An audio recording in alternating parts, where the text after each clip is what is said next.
Hey everybody, I've got some anonymous Qs for you. So we've got 3 in total, alright? At what point does your hair stop falling out? I'm starting to feel like a middle-aged bald man. Feeling for you on that one. I struggle with logging meals out on MFP. Do we take a guess or log every component? Should I overestimate or ignore that meal altogether? And then finally, any snack ideas that don't include nuts and pulses as I'm allergic. Looking for high protein, low calories. Alright, so back to the first one. Right, at what point does hair stop falling out? I'm starting to feel like a middle-aged bald man. Whoever you are, I'm feeling you've got all my sympathy. Alright, so first of all, there is actually no answer to that. It depends why your hair is falling out. So if you're a middle-aged lady, chances are you are, because that's why you're working with me, you would need to establish whether it was hormonal and perimeno or whether it was something else. I've actually had to Google this, alright, because I'm obviously not a doctor, alright, but it can be to do with perimeno and the meno and your hormones, obviously. It is a recognised symptom of all of those things, alright, but because our estrogen, like all symptoms, because our estrogen and progesterone are all over the place, things happen and our hair falls out as well. Like our eyebrows can get lighter, our underarm hair can disappear, our vajayjay stuff can disappear, vajayjay stuff, I'm going to get a beamer, or it can lighten, right? And the hair on your head is exactly the same thing, so you need to go to the doctors and find out whether it is a hormonal thing or not, alright? It can be stress related, which obviously you can get. I'm assuming it's not alopecia, and I'm assuming you have actually been and checked that out. So go to the doctors, find out if it's alopecia, find out if it's stress related, find out if it's hormone related.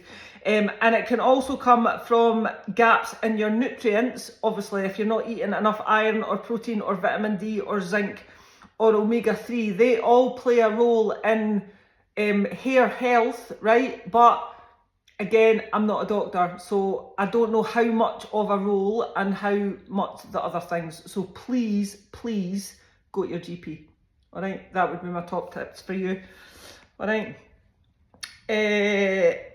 But the bottom line is, right, if it's hormonal, it will stop. It's a symptom that jumps in and out, but it might not be hormonal, so go to your doctors, please. I struggle with logging meals out on MFP. Do we take a guess or log every component? Right, every time you log something on MyFitnessPal, it's effectively a guess. Sorry, that might, I hate to break it to you, right, but it's not accurate. It's not 100% accurate. It's the best guess of a lot of things. So even if you logged your skyr yogurt and you scanned the barcode, all right, it's still a best guess. So the thing I would say to you about logging meals out is, if you want to use MyFitnessPal when you are out to track meals out, then I would do it to keep the habit of tracking. I wouldn't necessarily do it to hit your calories and your macros, because literally no idea, all right? If I was going out, I would probably track, because it helps me stay on track when I'm not out, if that makes sense, right? My brain does not compute with like having 1 or 2 days or 3 days off of MyFitnessPal and then trying to pick MyFitnessPal up again. It makes me feel like my brain's going to explode. So I would just use MyFitnessPal as a best guess for everything, and then keep the winning streak of the days going, all right? It's fine to do either, by the way, but don't think that by tracking your meals out on MyFitnessPal that you're nailing your calories, because you're not. All right, so use MyFitnessPal for the habit of tracking, not necessarily to hit your macros and calories when you're out, because best guess in the world, you're not going to know. You don't know what oil they used, you don't know how much they used, you don't know what kind of sugar they used, you just don't know, all right? But should I overestimate it? Yes. If you decide to use MyFitnessPal, overestimate it. If you decide not to use MyFitnessPal, then so be it.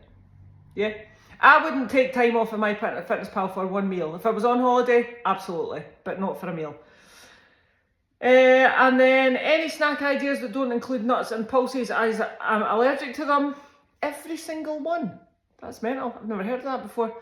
Looking for high protein, low calories. Right, so high protein, low calories, that's quite difficult. So for every gram of protein, there is 4 calories in it.